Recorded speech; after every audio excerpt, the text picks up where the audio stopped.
이스라엘이여, 너는 행복한 사람이로다. 아멘. 이 시간은 여호수아서 8번째 시간입니다.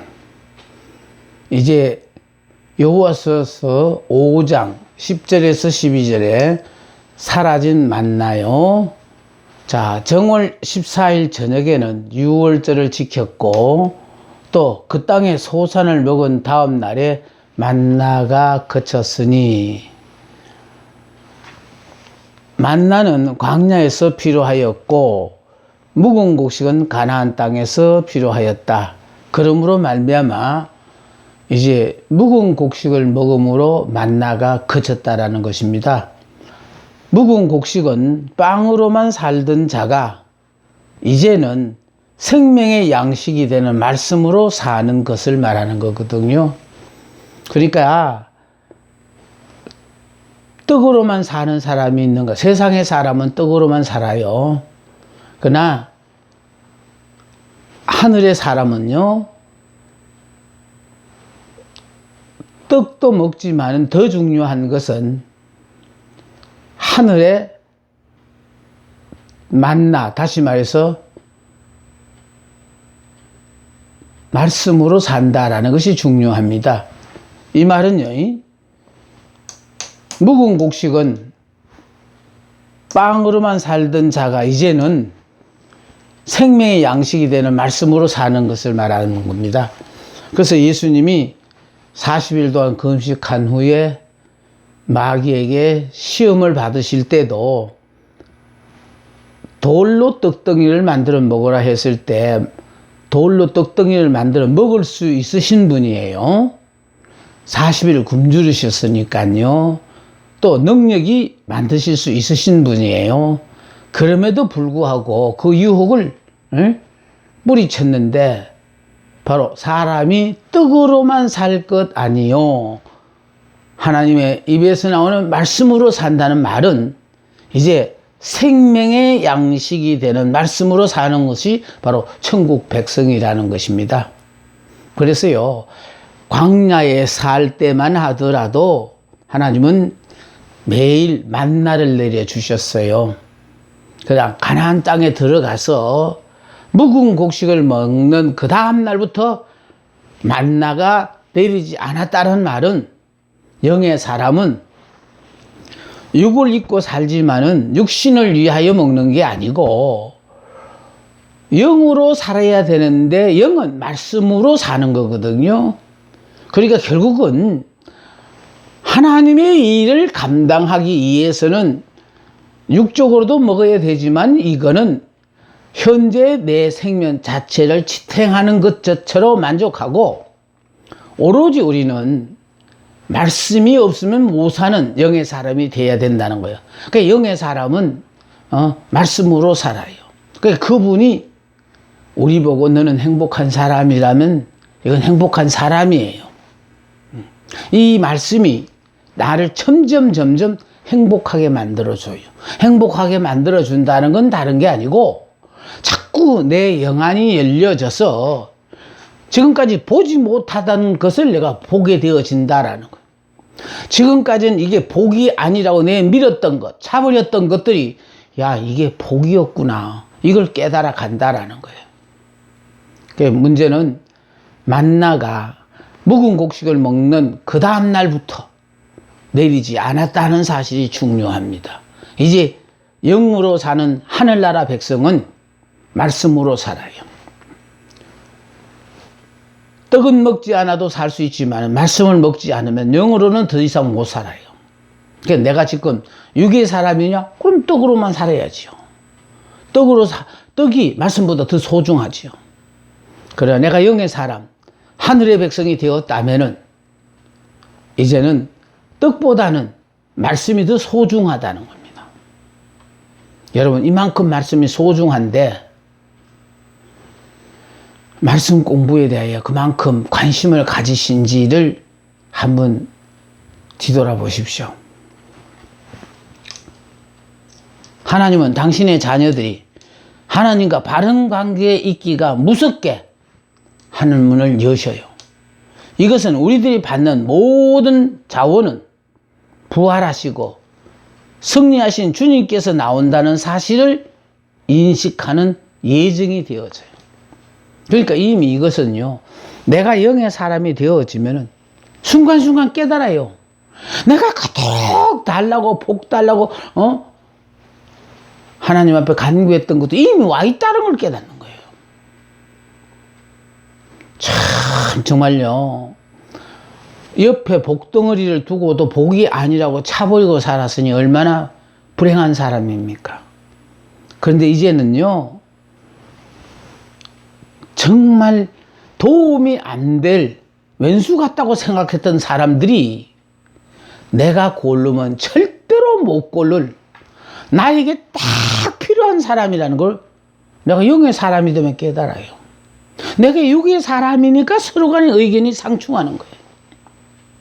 영의 사람이 되어지면요, 하나님이 내게 허락하신 모든 것들은 다 나를 위하여 좋은 곳으로 주셨다라는 거.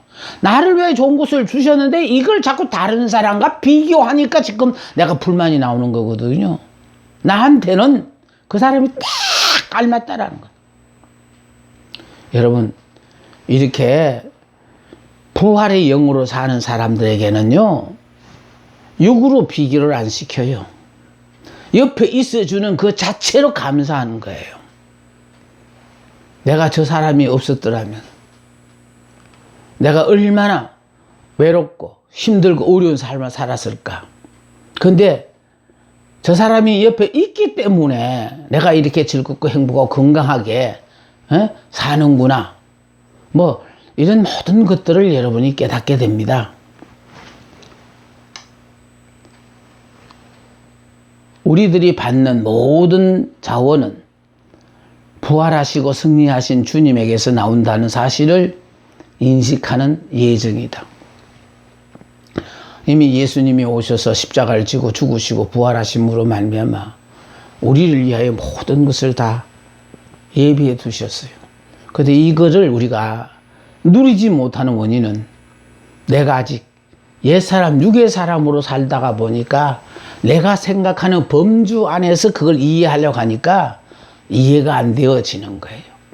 우리는 예수 믿는 순간에 옛사람, 육의 사람은 죽었다는 말 자체는 이제 육적으로는요, 현재 하나님이 허락하신 모든 상황은 다 내게 좋은 것이라고 받아들이는 거예요.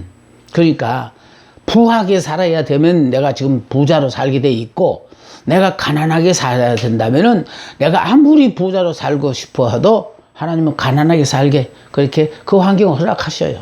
그 과정이 내게는 하나님이 하시는 일에서 꼭 필요하기 때문에 의도적으로 허락하셨다는 것입니다.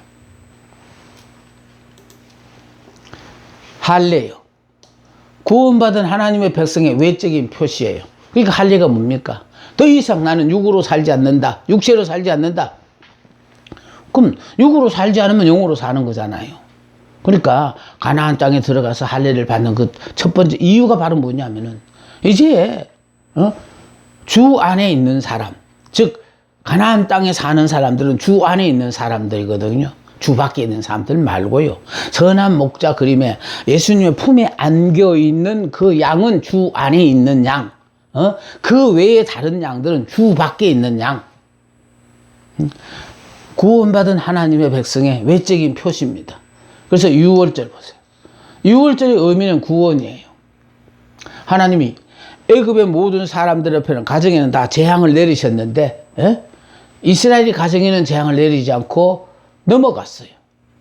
자, 바로의 권세 아래 노예가 되어 신음하다 결국 처참하게 죽어갈 수밖에 없었던 이스라엘을 하나님께서 그 크신 팔과 능력으로 구원하신 날이에요. 그러니까 결국은요, 종살이 하면서 처참하게 죽을 수밖에 없는 그 상황에 놓여 있는 그들, 다시 말해서 죄의 종 노릇하며 영원히 죄의 종이 되어 살 수밖에 없었던 우리를 이제 거기서 구원하심으로 말미암아 이제 의의 종, 하나님의 자녀로 삼아 주셨다는 것. 예수 그리스도를 생각해 보라. 출발은 곧 도착을 나타낸다. 하나님의 백성다운 거룩한 삶이야말로 가나안 땅을 젖과 꿀이 흐르는 축복의 땅으로 만드는 요체이다. 우리가 믿는 하나님이 거룩하신 하나님이에요. 그 거룩하신 그 하나님과 내가 동행하기 위해서는 내가 거룩해야 돼요. 예? 그래서 이스라엘 백성들을 많은 민족 중에 선택했다고 선민이라고 했고, 이 선민을 결과적으로 성민으로 만든다고 했는데, 그 성민이 뭐냐? 말씀에 따라서 사는, 말씀으로 사는 백성들요. 즉 거룩한 백성들이 되어지는 거예요.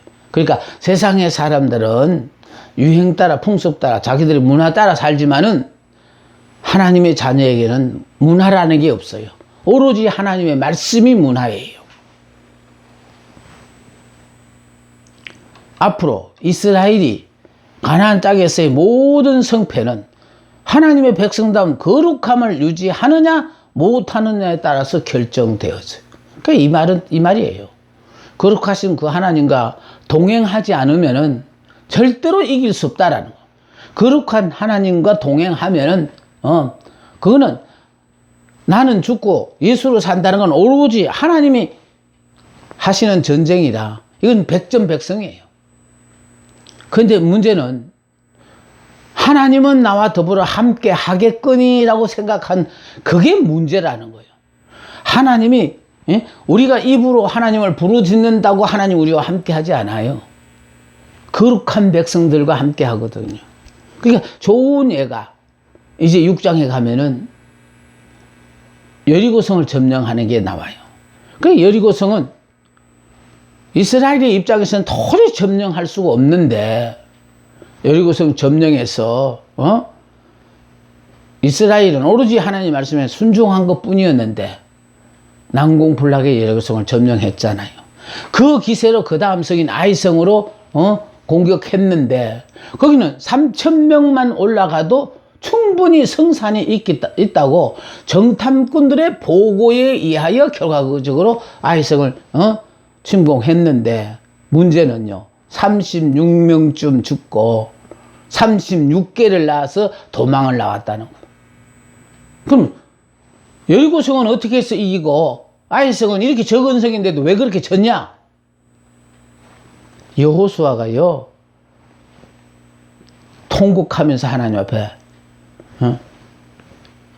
이스라엘 어떻게 하시려고 그러냐고 물었을 때 하나님 가르쳐 주셨어요. 이스라엘 중에 한 사람이 죄를 저질렀다는 거예요. 그러니까 아까 민족 공동체라고 얘기했던 것이 바로 그거예요.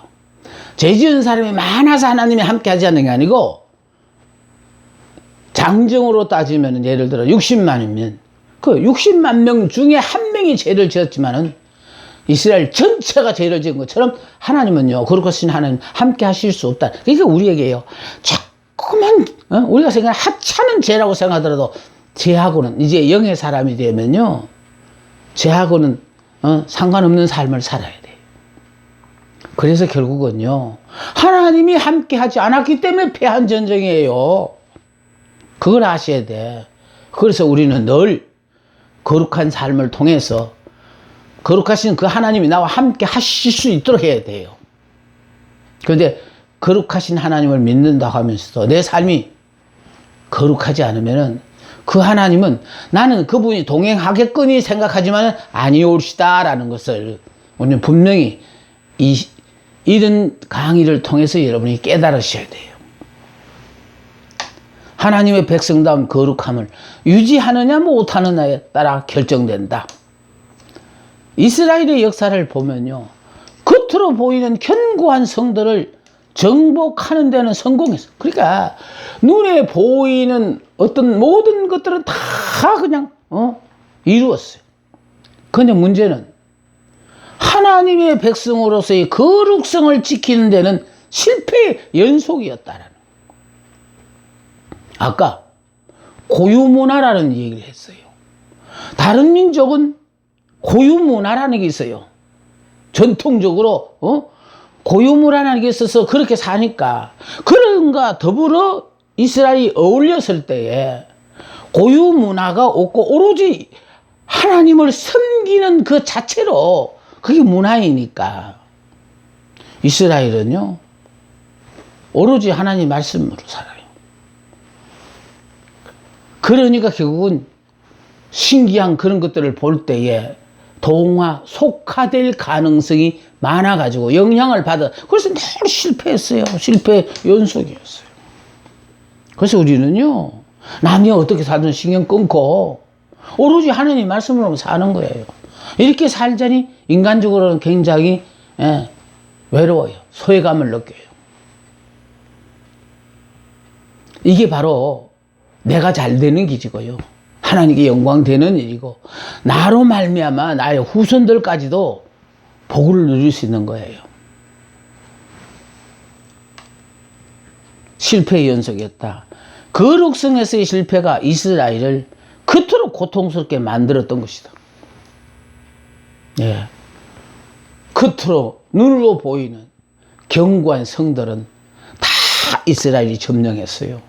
그런데 점령하고 결국은 그들의 영향을 받아서 거룩하게 살아야 될 이스라엘 백성들의 거룩성이 이걸 상실하게 되어짐으로 말미암아 계속하여 하나님이 그들의 편이 되지 않음으로 말미암아 실패하는 삶을 살아요. 우리 지금 현재 우리의 삶에도 마찬가지예요. 조금은 별나다는 소리를 들을 수 있어요. 그러나 이렇게 사니까 어떻게 되어지느냐.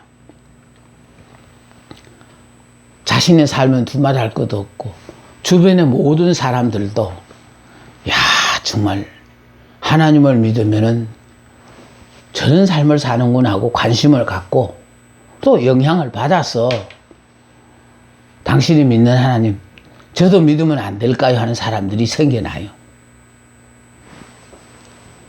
이스라엘의 역사를 보면 겉으로 보이는 견고한 성들을 정복하는 데는 성공했지만 그러니까 이 마음을 못 지키는 거 그런 거예요. 그 중요한 건 이 마음을 지켜야 돼요. 이스라엘은 행복한 사람이다. 행복한 사람인 줄 알고 이 약속의 말씀을 붙잡고 지켜야 돼요. 그런데 견고한 성읍들은 잘도 점령했건만 그 점령하고 그들과 더불어 어울리다가 보니까 자연스럽게 그들의 문화를 받아들이고 그러다가 보니까 결국은 거룩성을 상실하게 되는. 거룩성을 상실하게 되니까 계속해서 실패가 따라오는 거예요.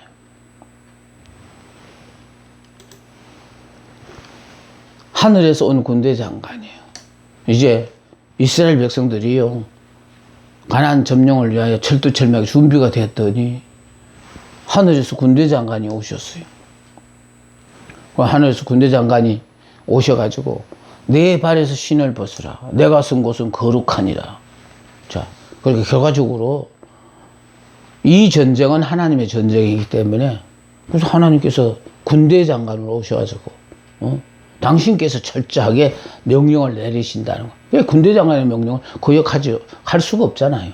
그러니까 하나님의 명령에 따라 무조건 하고 순종만 요구하는 거예요. 그래서 가나안 땅은요 오로지 순종만 요구해요. 그게 이 일을 다 할 수 없어요. 네 발에서 신을 벗으라. 이거 인위적인 신발이라는 건 사람이 만든 거잖아요. 그러니까 인간적인 모든 방법을 다 버리라. 내가 쓴 것은 거룩하니라. 이것은 모세에게도 이 말씀을 하셨고 지금 다시 여호수아에게도 이 말씀을 하시는 거예요. 하나님이 오셨기 때문에.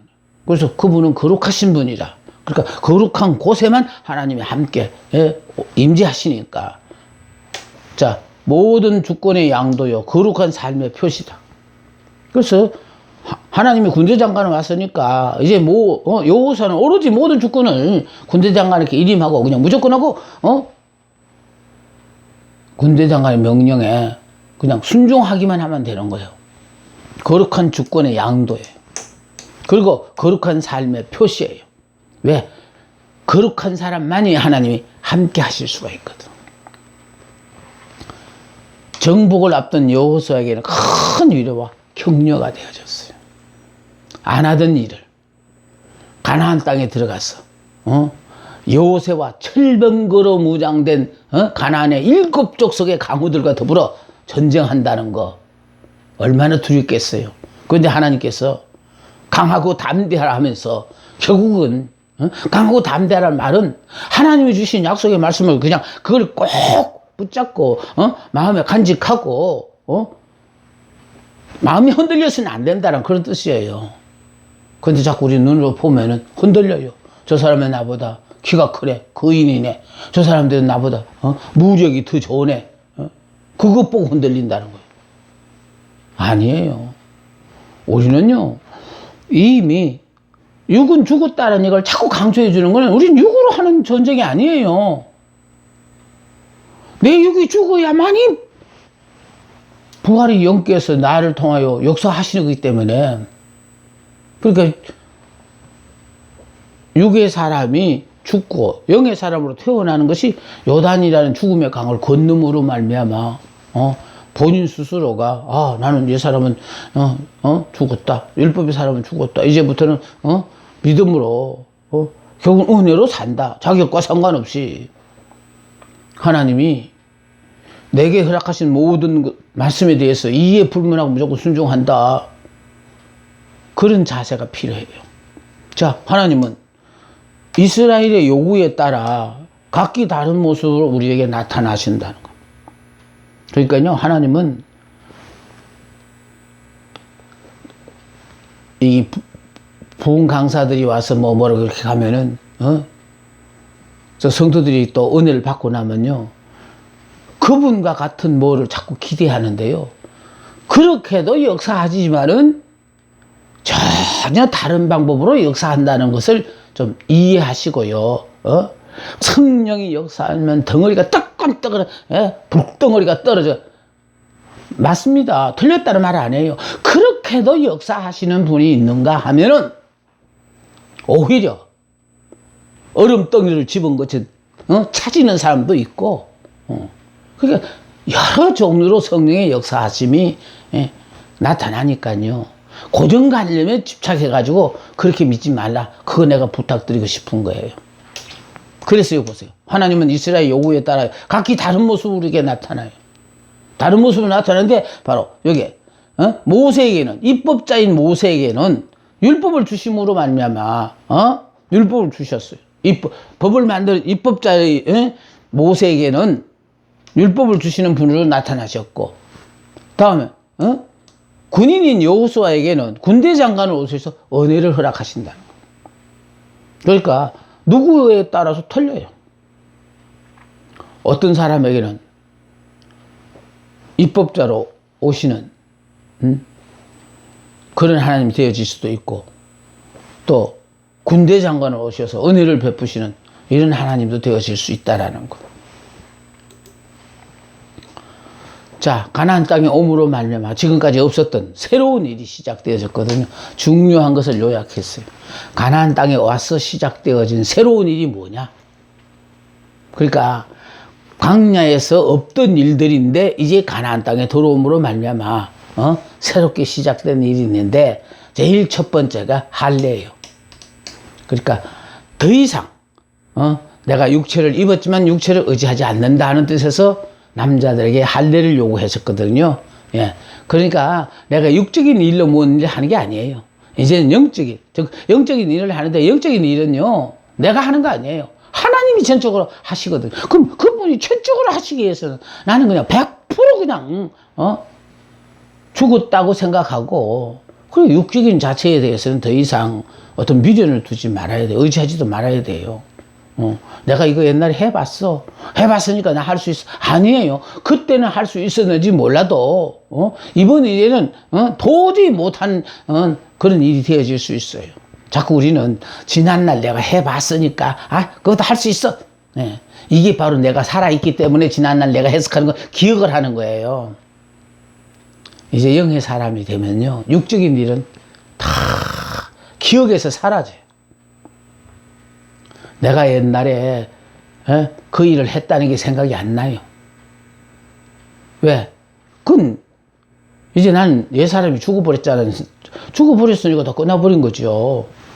자, 40년 동안 실시하지 못했던 의식인데 이제 여기 와서 다시 할례를 한다는. 그 할례를 하는 이유가 바로 뭐냐면 이 가나안 땅에서는 절대로 육으로 살면 안 된다. 이거 강조하는 거예요. 너희들은 오로지 영으로만 살아야 된다. 그럼 영으로만 사는 사람에게 또 따라서 부탁드린다고 말하면 영의 사람은 말씀으로 살거든요. 그래서 말씀 공부가 그렇게 소중해요. 그래서 정말로 이 시간이 얼마나 소중한 시기라는 것을 제가 이 가르치는 걸 볼 때 막 애타는 그런 마음 아니에요. 제가 무엇을 취하자고 하는 것도 아니고 내가 살아보면서 정말로 느꼈던 것이 바로 뭐냐. 오로지 하나님의 말씀 공부는 시간이 참 평생을 공부했는데도 아직도 공부해야 될 일이 너무너무 많다라는 거. 이러면서 자꾸 영적인 세계를 깨달아가는 거예요. 그러다 보니까 여러분들 앞에 정말 말씀으로 사니까 이제 나이 탓으로요. 내가 뭘 육적으로 한다라는 자체도 내가 이제 감당을 못하니까 아예 포기하고 사니까 영적인 세계는 얼마나 더 깨달아지는지 몰라요. 두 번째 한 일이요. 유월절을 지켰어요. 시내산을 떠난 이후 거의 40년간 무시되었던 일이에요. 유월절을 지켰다는 거예요. 애굽에서 나올 때 6월 넘어가 재앙이 넘어가서 이스라엘 백성들에게는 재앙이 임하지 않았거든요. 그걸 기념하여 지키는 게 유월절이에요. 다음 땅의 소산, 즉 묵은 곡식을 먹었다라는 거예요. 애굽에 있을 때는요 묵은 곡식을 먹었어요. 그런데 광야에 나오고는 묵은 곡식이 떨어지고 이제는 매일매일 하늘에서 내려주는 만나를 먹었어요. 그런데 만나를 먹었는데 이제 여기서 와서는 광야에서 먹던 만나 대신 이제 묵은 곡식을 주신다라는. 네 번째는 여호와의 군대 장관이 나타나셨어요. 여호와의 군대 장관이 나타나시는데 그분 앞에서는 오로지 경배뿐이에요. 그렇죠. 여호와의 군대 장관이 나타나심으로 말미암아 우리는요 그분의 명령에 그러니까 여호와의 군대 장관이 여호수아에게 명령하면은 여호수아는 그대로 또 지도자들에게 명령을 내려요. 그러면 그 명령을 받은 지도자들이 백성들에게 명령해서 그래서 그냥 하나님으로부터 백성들까지 일사불란하게 그대로 순종하게 되어져 있어. 그래서 가나안 땅에서 새롭게 시작된 일 이거 꼭 우리가 명심하면서 공부를 할 때 더 은혜가 되어집니다. 할례 이제 더는 육체를 의지하지 않는다. 나는 옛사람 육의 사람은 죽었다. 이제는 오로지 육이 죽었으니까 이제 영으로 산다. 영으로 사는 사람에게는 언제나 부활의 영이 내 삶 속에 역사하셔서 나는 바라고 원하지 않았는데도 하나님이 언제든지 부활의 새 역사를 시작하신다. 그래서 우리에게 꿈이 넘치는 삶을 살게 하시는 거예요. 자, 다음에 6월절 하나님이 이스라엘 애굽의 온 가정에 내렸던 재앙이 이스라엘 가정에는 넘어가 버리는 그 재앙이 넘어가는 6월 6월절을 지키게 해주셨어요. 자, 시내산을 떠나 40년 만 잊어버렸던 거죠. 다음 이제 땅의 소산을 먹었다라는 광야에 나가서는 하늘에서 내주는 만나를 먹었는데 이제 가나안 땅을 들어감으로 말미암아 이제 광야에서 먹던 만나 대신에 이제 묵은 곡식을 먹게 되어진다라는 거. 자, 여호와의 군대 장관이 나타나셔서 그 앞에 오로지 우리는 경배밖에는 할 게 없다라는 거. 자, 그럼 이제 6장부터 시작해서 적을 정복하는 내용을 공부하도록 하겠습니다. 자, 이게 이 여리고성 그림인데요. 이 여리고성 그림이 참 이걸 내가 한 40년 전에 그렸나? 이걸 내가 펜으로 그렸었는데 정말 이게 너무 축소가 돼가 여기 저 다 군사들이거든요. 정말 이거를 내가 3일 걸려가지고 이거 아마 그렸을 거예요. 그러니까 이거 그릴 때만 하더라도요, 제 아내가 하는 얘기가, 목사님이십니까? 화가십니까? 하고 묻더라고요. 아니, 신방하고 그런, 일을 열심히 하지 않고, 꼭 할 일 없는 사람처럼 앉아가지고 그림 그리고 있다고. 근데 제가요, 이렇게 그림을, 거의 그 그림과 같은, 그런 그림을 그렸기 때문에, 이게 한 장, 두 장, 이게 저녁 시간이 되어질 때마다, 제가 이 전지에다가 그린 이 그림을 가지고 성도들에게 이렇게 공부를 시켰거든요. 성경 공부를 시켰더랬어요. 그러다가 보니 이게 모여져서 3,000장이 넘도록 되어지니까 이 계도의 위력이 나타나기 시작하더라고요. 그래서 정말 이런 그림을 볼 때마다 나는 이미 오래전 시작할 때부터 하나님이 이런 지혜를 주시고 오늘의 현재 내가 이렇게 존재해야 될 이유를 그때부터 하나님은 나에게 이런 일을 맡기셨구나라는 걸 새삼스럽게 깨닫습니다. 자, 여리고성에 점령해가지고요, 여기 성을 모두 13바퀴 돌았다. 그 다음에 여기 있는 그림들은 결국 제사장들이 나팔을 불었는데, 이 나팔을 불므로 말미암아 13바퀴 도는 곳으로 끝나지 않고 13바퀴를 도고 마지막에 여리고성은 무너져라 하면서 함성을 질렀을 때 이것이 이렇게 밖으로 성벽이 무너지지 않고 안으로 무너졌어. 여리고성이 멸망되게 하나님이 하셨어요. 자, 이제 6장부터 12장까지 이제 적을 정복하는 내용을 공부하겠습니다. 가나안 땅에서의 전쟁은 영적 전쟁이에요. 자, 문제는 이거예요. 우리가 전쟁을 하는데 우리는 영적 전쟁이라 하면서 전쟁을 하지만은 사실은 내가 육의 사람이면요, 입으로는 영적 전쟁이라고 그러고 영적 전쟁을 수행한다고 하지만은 죄송하지만 그 사람은 육적 전쟁을 하고 있는 거고, 영적 전쟁은요, 내가 영의 사람이 된 사람만이 영적 전쟁을 수행할 수가 있어요. 그러니까 전쟁이 중요한 게 아니고 먼저 내가 먼저 육의 사람에서 영의 사람으로 바뀌어야만이 영적 전쟁을 하는 거예요. 근데요, 이 영적 전쟁을 하기 위해서 모두가 영적 전쟁이라 하는데, 그러니까 헛수고를 하는 거예요. 영적 전쟁을 한다 그러면서 막 사탄아 마귀야 물으라고 전쟁을 하는데 한결같이 내 가까이 있는 사람들 그냥 사탄으로 마귀로 생각하고